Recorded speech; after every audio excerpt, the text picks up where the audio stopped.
को लेकर मामला केवल कूटनीति का नहीं बल्कि उस राजनीति का भी है जिसके नाम पर भारत के मुसलमानों को टारगेट किया गया है। इसलिए तालिबान के साथ भारत के जो भी संबंध बदल रहे हैं उसे कूटनीति के स्तर पर भी बताना चाहिए और राजनीति के स्तर पर भी। चुप रहने से कोई बात नहीं बनने वाली या जवाब देने का काम सरकार और बीजेपी गोदी एंकरों पर नहीं छोड़ सकती।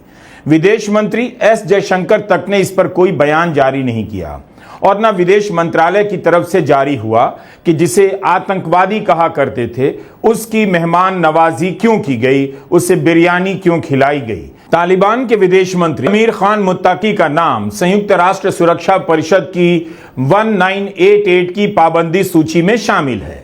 उन्हें 9 से 16 अक्टूबर के बीच दिल्ली की यात्रा के लिए अस्थायी तौर पर छूट मिली है, वरना तालिबान प्रशासन के सदस्यों की यात्रा पर दुनिया भर में रोक है। सन 2000 में एयर इंडिया के विमान IC-814 के हाईजैक के दौरान विमान को कंधार ले जाया गया। उस समय भी यही मुत्तकी थे, तब अफगानिस्तान की सरकार में शिक्षा मंत्री थे। इसी हाईजैक से रिहा हुआ मसूद अजहर, जिसने भारत में आतंकी हमलों की साजिश रची, उसी मुत्तकी का दिल्ली और देवबंद में स्वागत हो रहा है। यूपी पुलिस ने गार्ड ऑफ ऑनर देने का प्लान किया, लेकिन भीड़ के कारण रद्द करना पड़ा। यह बात ऑन रिकॉर्ड रहनी चाहिए कि जिस तालिबान को आतंकवादी कहते थे, जिसका नाम लेकर भारत के मुसलमानों के खिलाफ नफरत फैलाई गई, उस तालिबान का स्वागत हुआ, तो कम से कम सरकार को बताना चाहिए यह बदलाव क्यों हो गया। इसी अमीर खान मुत्ताकी के साथ भारत के विदेश मंत्री एस जयशंकर ने साझा प्रेस कॉन्फ्रेंस की। जयशंकर ने कहा कि भारत और अफगानिस्तान बॉर्डर पार के आतंकवाद से त्रस्त है। पहले तो यह बताइए कि अफगानिस्तान के तालिबान को आप ही आतंकवाद से जोड़ा करते थे, यह सही है या नहीं? अब आप उसी तालिबान के अफगानिस्तान को आतंकवाद से पीड़ित भी बता रहे हैं। क्या इसलिए कि अफगानिस्तान और पाकिस्तान दोनों ही आतंकवाद को एक दूसरे पर शरण देने का आरोप लगा रहे हैं? अफगानिस्तान कह रहा है पाकिस्तान आईसिस के तत्वों को शरण दे रहा है, तो पाकिस्तान अफगानिस्तान पर आरोप लगा रहा है कि तहरीके तालिबान को शरण दे रहा है और भारत अफगानिस्तान को आतंकवाद से पीड़ित बता रहा है। दलील दी जा रही है कि भारत तालिबान की तरफ इसलिए हाथ बढ़ा रहा है ताकि अफगानिस्तान की जमीन पर आतंकवाद ना पनपे, लेकिन भारत पहले यह तो बताए कि वह तालिबान को खुद आतंकवाद मानता है या नहीं। जिसे खुद आतंकवादी मानता रहा हो, बीजेपी के नेता आतंकवाद से जोड़ते रहे हों, उसी अफगानिस्तान और तालिबान से उम्मीद करते हैं कि आतंकवाद अपनी जमीन से नहीं फैलाएगा क्योंकि रिश्ता भारत से हो जाएगा। भारत संयुक्त राष्ट्र सुरक्षा परिषद का सहारा लेकर नहीं कह सकता कि UNSC ने कहा है अफगानिस्तान आतंकी गतिविधियों के लिए अब सेफ हेवन नहीं है। भारत को अपना पक्ष साफ साफ रखना चाहिए। इतने दिनों से UNSC 2593 की याद क्यों नहीं आई? भारत की विदेश नीति आत्मविश्वास से आगे जाकर अति आत्मविश्वास की रफ्तार से दौड़ने लगी थी। इन दिनों ओवर कॉन्फिडेंस की रफ्तार से उतर रही है और सेल्फ कॉन्फिडेंस पर नहीं, लो कॉन्फिडेंस पर आती जा रही है। भारत ने तालिबान को मान्यता नहीं दी है, लेकिन रिश्ते को अपग्रेड किया जा रहा है। मगर बताइए तो कि रिश्ता क्यों अपग्रेड हो रहा है? क्या तालिबान की विचारधारा बदल गई, जिसकी बात आप हिंदी प्रदेशों की रैलियों में किया करते थे? अफगानिस्तान और भारत के साझा बयान में पहलगाम हमले की निंदा की गई, जम्मू कश्मीर को भारत का अभिन्न अंग बताया गया, तो पाकिस्तान ने इस पर आपत्ति दर्ज कराई और गोदी मीडिया मारे खुशी के लौट गया। जब भारत कश्मीर पर किसी तीसरे की राय या हस्तक्षेप को स्वीकार नहीं करता, तो क्या अब उसके ये दिन आ गए हैं कि तालिबान की मान्यता से वह खुश होने लग जाएगा? गोदी मीडिया का एक एंकर अपनी सफाई देने लगा कि हम पहले भी तालिबान को वही मानते थे जो आज मानते हैं। आप कौन हैं भाई? आपके हिसाब से विदेश नीति तो तय नहीं होगी। आपका एक ही काम है, भारत तालिबान को आज आतंकवादी कह दे तो फिर से आप आतंकवादी कहने लग जाएंगे। इसलिए गोदी एंकरों के बकवास पर ध्यान मत दीजिए। यह दलील एकदम फालतू है कि दुश्मन का दुश्मन दोस्त होता है। पाकिस्तान तालिबान का दुश्मन हो गया तो तालिबान भारत का दोस्त कैसे हो जाएगा? दो आतंकवादियों के बीच दुश्मनी हो जाए तो क्या आप उनमें से एक से दोस्ती कर लेंगे? विदेश नीति और घरेलू राजनीति दोनों में भारत पाकिस्तान और तालिबान दोनों को आतंकवाद की श्रेणी में रखता रहा है। इसलिए घरेलू राजनीति को कुछ तो सफाई देनी पड़ेगी। पाकिस्तान भारत का दुश्मन है। उसने सऊदी अरब से समझौता किया कि अगर भारत पाकिस्तान पर हमला करेगा तो सऊदी अरब भी उसे अपने ऊपर हमला मानेगा। लेकिन इस हिसाब से सऊदी अरब को तो हमने दुश्मन घोषित नहीं किया। पाकिस्तान के प्रधानमंत्री शहबाज शरीफ हैं, घूम घूम कर अपनी दोस्ती का इजहार कर रहे हैं। ट्रंप पुतिन सबसे दोस्ती बता रहे हैं। इनका दोस्त तो चीन भी है। तो क्या गोदी एंकर चिल्लाकर बोल सकता है कि पाकिस्तान का दोस्त चीन हमारा दुश्मन है? प्रधानमंत्री मोदी चीन क्यों जा रहे हैं? चीन से आयात क्यों हो रहा है? हमारा कहना है कि भारत की अपनी कूटनीतिक राजनीतिक जरूरतें हो सकती हैं, बदल भी गई होंगी। अगर बीजेपी के पास टाइम नहीं है तो आरएसएस प्रमुख मोहन भागवत को इस पर सफाई देनी चाहिए कि क्या बदलाव हुआ। 2021 में भारत ने अफगानिस्तान में अपना दूतावास बंद कर दिया। अब कहा जा रहा है टेक्निकल मिशन को दूतावास में अपग्रेड करेंगे और अफगानिस्तान भारत में राजदूत नियुक्त करेगा। 2021 में भी कई लोग कह रहे थे कि अफगानिस्तान की सच्चाई को स्वीकार कीजिए, आगे बढ़िए, तब तो आगे नहीं बढ़े। तो अब क्या बदल गया? भारत बदल गया है या तालिबान बदल गया है? एक ही सरकार है केंद्र में, सरकार तो नहीं बदली। अगर इस समय कांग्रेस की सरकार तालिबान के विदेश मंत्री को देवबंद में गार्ड ऑफ ऑनर दिलाने की प्रैक्टिस करवा रही होती तो क्या आपको लगता कि बीजेपी कूटनीति की जरूरतों पर बात करती? यह पहली बार नहीं है। 2016 में पठानकोट में भारतीय वायुसेना के बेस में आतंकी हमला हुआ। उसकी जांच के लिए पाकिस्तान के जांच अधिकारियों को इजाजत दी गई। पठानकोट बेस के सीमित हिस्से का दौरा कराया गया। अगर यही काम कांग्रेस की सरकार में होता तो प्रधानमंत्री मोदी रोज इस घटना को याद दिलाते अपने भाषणों में। जब आप चाहते हैं आईएसआई को भारत बुला लेते हैं, जब आप चाहते हैं पाकिस्तान के साथ दुबई मैच खेलने चले जाते हैं और तालिबान को गले लगा लेते हैं। इतना सब आप कैसे कर लेते हैं? बीजेपी को बताना तो चाहिए कि जिस तालिबान का भारत में स्वागत किया गया वह बैड तालिबान है या गुड तालिबान है। एक होकर के आतंकवाद के खिलाफ लड़ने का वक्त आ चुका है।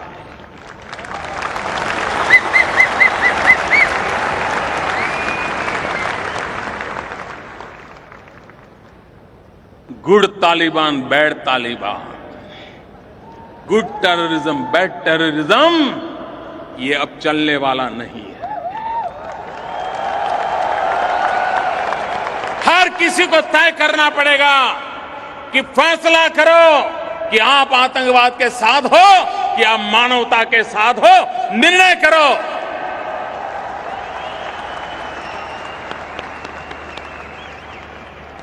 2015 का यह भाषण है। 2025 में तालिबान गुड बनकर दिल्ली में घूम रहा है। तालिबान के विदेश मंत्री के स्वागत को व्यावहारिकता का नाम दिया जा रहा है। जब विरोध करते हैं तो अपना सिद्धांत बताते हैं, जब गले लगाते हैं तो व्यावहारिकता बताते हैं। क्या प्रधानमंत्री मोदी आतंकवाद को लेकर प्रैक्टिकल होने लगे हैं? समाजवादी पार्टी के पूर्व सांसद शफीकुर रहमान बर्क ने तालिबान की सत्ता में वापसी का समर्थन कर दिया था। इसे भारत के स्वतंत्रता संग्राम के बराबर बता दिया। तब मुख्यमंत्री योगी आदित्यनाथ ने कहा बर्क को शर्म आनी चाहिए। उनके खिलाफ अगस्त 2021 में राजद्रोह का मामला दर्ज हुआ। शफीकुर रहमान बर्क के पोते और संभल के मौजूदा सांसद जियाउर रहमान बर्क ने कहा है जब भारत सरकार खुद तालिबान के मंत्री का स्वागत करती है तब कोई सवाल नहीं उठाता। तालिबान के मंत्री को ताजमहल दिखाया जा रहा है, देवबंद घुमाया जा रहा है और योगी सरकार उन्हें पूरी सुरक्षा मुहैया कराएगी। ये दोहरे मापदंड क्यों? अब किसे शर्म आनी चाहिए और किसके खिलाफ रिपोर्ट दर्ज होगी? योगी आदित्यनाथ ने बाकायदा बयान दिया था कि तालिबान के समर्थन में बयान देने पर कठोरता पूर्वक कार्रवाई की गई, तब जाकर शांत हुए। अब मुख्यमंत्री योगी आदित्यनाथ को बताना चाहिए कि इतना सब कुछ होने पर वे कैसे शांत हैं, उनका क्या कहना है। ने देखा होगा तालिबान जैसे ही फिर से अफगानिस्तान में घुसा तमाम स्वर उभरने लग गए थे। तालिबान के समर्थन में कठोरतापूर्वक कार्रवाई की गई, तब ईश्वर शांत हो पाए। तालिबान का समर्थन का मतलब मानवता विरोधी शक्तियों को समर्थन देना, बुद्ध के शांति और मैत्री के संदेश को रोकने की साजिश का हिस्सा है तालिबान का समर्थन करना। महिलाओं और बच्चों के विरोधी तालिबान के कृत्यों का समर्थन करने का मतलब महिलाओं और आधी आबादी का अपमान करना, बच्चों का अपमान करना। किसी भी विदेशी प्रतिनिधि का कार्यक्रम केंद्र सरकार तय करती है, लेकिन मुख्यमंत्री योगी आदित्यनाथ को कुछ तो कहना चाहिए कि देवबंद में तालिबान के मंत्री का आना उनके हिसाब से क्या था। जिस देवबंद को बदनाम किया गया, टारगेट किया गया, उसी देवबंद को भारत सरकार कूटनीतिक संपदा, डिप्लोमेटिक एसेट के रूप में इस्तेमाल कर रही है। इसके पहले तो अरब देशों से निजी रिश्तों के दम पर प्रधानमंत्री मोदी बेहतर कूटनीतिक संबंध बनाने का दावा कर रहे थे। अब देवबंद के सहारे तालिबान के साथ संबंध बेहतर करने का प्रयास क्यों हो रहा है? इतना तो बताना चाहिए कि पहले आपको पता नहीं था कि गलत क्या है, या अब भी पता नहीं है कि सही क्या है। तृणमूल सांसद महुआ मोइत्रा ने कहा है, तालिबान को सुपर स्टेट्समैन योगी आदित्यनाथ ने स्कोर दिया। यूपी के मुसलमानों के घर पर बुलडोजर चला दिए जाते हैं, उन्हें गालियां दी जाती हैं, लेकिन विदेश से आया मेहमान सब अच्छा है, मुसलमान भी। तालिबान की सोच कट्टरवादी है, उसकी विचारधारा को सभी मुस्लिम देशों की विचारधारा आप नहीं बता सकते। सभी मुस्लिम देशों में महिलाओं के लिए स्कूल कॉलेज जाना फर्ज माना जाता है और स्कूल कॉलेज बाकायदा हैं। इसी अफगानिस्तान में 70 के दशक में स्कूल और कॉलेजों में करीब 70% महिलाएं टीचर थीं। यह अगस्त महीने की तस्वीर है। चीन और तालिबान के बीच द्विपक्षीय बैठक में एक महिला भी देखी जा सकती है चीन की तरफ से, जिन्होंने अपना सर ढका हुआ है। लेकिन दिल्ली में जब बैठक हुई तब मेज पर भारत की तरफ से एक भी महिला नहीं थी।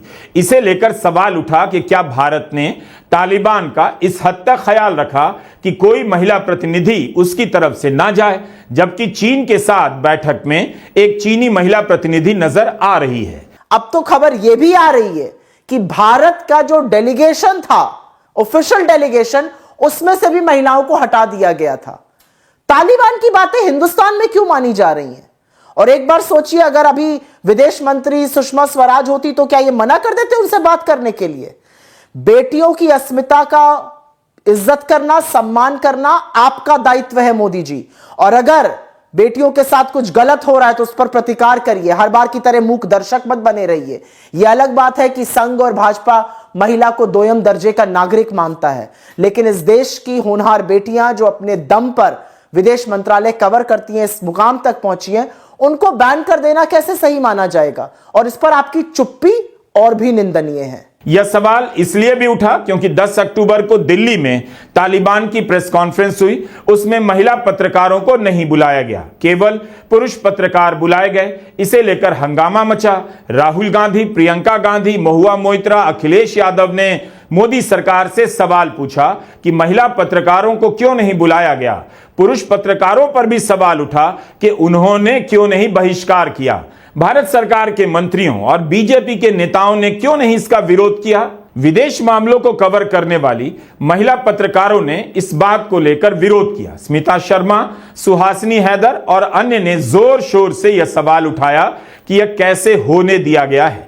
तब जाकर तालिबान की दूसरी प्रेस कॉन्फ्रेंस होती है और उसमें महिला पत्रकारों को बुलाया जाता है। कहा गया तकनीकी गड़बड़ी के चलते पिछली बार न्योता नहीं भेज पाए। महिला पत्रकारों के लिए देश के प्रधानमंत्री, यूपी के मुख्यमंत्री दोनों ने आवाज नहीं उठाई।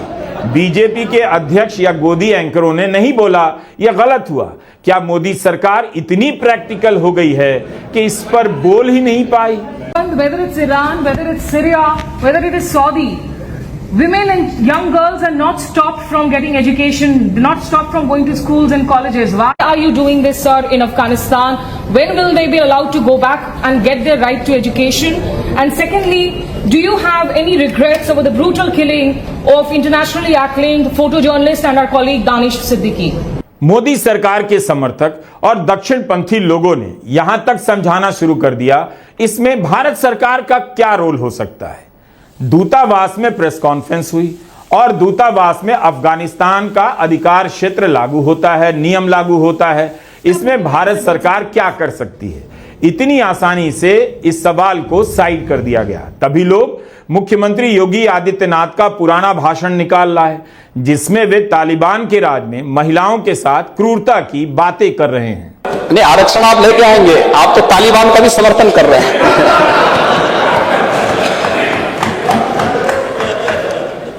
अध्यक्ष जी, तालिबान का समर्थन कर रहे हैं कुछ लोग। महिलाओं के साथ क्या क्रूरता बरती जा रही है वहां पर, बच्चों के साथ क्या क्रूरता बरती जा रही है अफगानिस्तान में।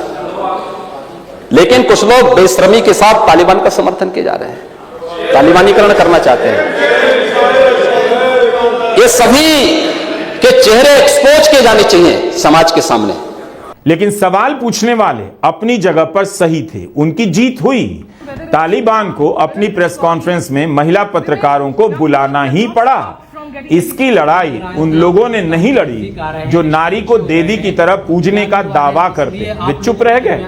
बीजेपी या मोदी सरकार इसलिए भी विरोध नहीं कर पाई होगी कि प्रेस कॉन्फ्रेंस को लेकर उनका एक अपराध बोध नजर आता है। 11 साल से प्रधानमंत्री मोदी ने एक भी लाइव प्रेस कॉन्फ्रेंस नहीं की है, तो हो सकता है प्रेस कॉन्फ्रेंस के मसले पर पूरी सरकार को इसी वजह से पाला मार देता होगा। शुक्रवार को एक प्रेस कॉन्फ्रेंस में उन्होंने औरतों को नहीं बुलाया और आज संडे को रविवार के दिन उन्होंने बुलाया है। यही एक इजहार है कि उन्होंने गलती की थी। उन्होंने कहा कि ये टेक्निकल एरर है, ये तकनीकी गलती है, लेकिन जिस भी तरह ये इसको एक्सप्लेन करे, इतना ज़रूर है कि ये मान गए हैं कि भारत में आकर इनको भारत के कायदे को अपनाना पड़ेगा और औरतों और मर्द के बीच में ये इस तरह का डिस्क्रिमिनेशन नहीं कर सकते। ये बात है प्रेसिडेंट्स की। अगर आप एक बार इनको अलाउ करेंगे तो ये भी सोचेंगे ये इंडिया की भी पॉलिसी है। आप लार्जर मैसेज दुनिया को भी क्या दे रहे हैं? सारे अफगान विमेन जो बाहर है, जो अफगानिस्तान के अंदर है, वो भी हमें देख रहे हैं। भारत अफगानिस्तान को गले भी लगा रहा है और उलझन में भी नजर आ रहा है। कब तक तालिबान के झंडे प्रेस कॉन्फ्रेंस की मेज से हटाए जाएंगे? जब जयशंकर मुत्ताकी की प्रेस वार्ता हुई तो दोनों देशों के झंडे नहीं थे। भारत के झंडे के साथ तालिबान का झंडा रखने की नौबत नहीं आई। दिल्ली स्थित अफगान दूतावास पर जब मुत्ताकी ने प्रेस वार्ता की तो स्टाफ फ्लैग पोल उठाकर बाहर ले गए ताकि तालिबान का झंडा ना लहराया जा सके। लेकिन मुत्ताकी ने मेज पर तालिबान का झंडा रख दिया। उनके पीछे बामियान बुद्ध की तस्वीर थी जिसे 2001 में तालिबान ने तोड़ा था। यानी तालिबान के लिए कुछ भी नहीं बदला। बामियान के बुद्ध की प्रतिमा को तोड़ने की मानसिकता, विचारधारा को लेकर क्या अब विरोध नहीं होगा? एस जयशंकर ने मानवाधिकारों पर भी कुछ नहीं कहा, जबकि नवंबर 2023 में 2 साल पहले की बात है, भारत और अमेरिका के संयुक्त बयान में कहा गया कि दोनों देश आग्रह करते हैं कि तालिबान महिलाओं, बच्चों और अल्पसंख्यकों समेत सभी अफगानियों के मानवाधिकारों का सम्मान करे, सफर करने की आजादी दे। वो भारत बोल नहीं पाया कि गलत हुआ महिला पत्रकारों को प्रेस कॉन्फ्रेंस में नहीं बुलाकर। तालिबान ने महिला क्रिकेट पर बैन लगाया है, लेकिन स्मिता शर्मा ने जब सवाल पूछा तो जवाब आया अफगानिस्तान में बराबरी है। तो कहीं ना कहीं ये बहुत ज़रूरी था कि एक एक्चुअल प्रेस कॉन्फ्रेंस हो जहाँ पे आप देख सकते हैं मेन विमेन सब थे, सबने सवाल पूछा। काफ़ी जैसे प्रेस कॉन्फ्रेंस होनी चाहिए वैसी हुई। इसे कहते हैं प्रेस कॉन्फ्रेंस जहाँ पे डिफ़िकल्ट क्वेश्चंस पूछे गए। और जैसे सुहासिनी ने कहा और सुहासिनी ने उठाया, विमेन एजुकेशन के ऊपर बहुत सारी क्वेश्चंस है, आपने भी उठाया स्मिता, और जो हमें आंसर्स मिले काफ़ी शॉकिंग है। जैसे उन्होंने कहा कि नहीं, मेन विमेन इक्वल है, हमें पता है ये नहीं है।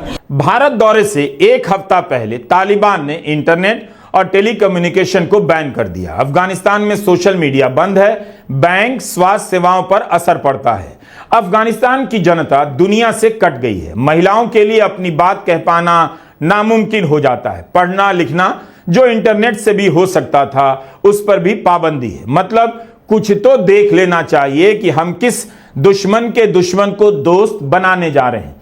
इसके बाद भी खुलकर राजनयिक मान्यता नहीं दे रहे हैं। टेक्निकल और डिप्लोमेटिक का अंतर बता बताकर इधर उधर की बातें कर रहे हैं। राजकीय सम्मान देना चाहते हैं, राजनयिक मान्यता नहीं दे सकते। भारतीय विदेश सेवा के पूर्व अधिकारी विवेक काटजू ने भारत के इस स्टैंड को सही बताया है कि जब तक अंतर्राष्ट्रीय समुदाय मान्यता नहीं देता, भारत को भी दूरी बनाकर रखनी चाहिए।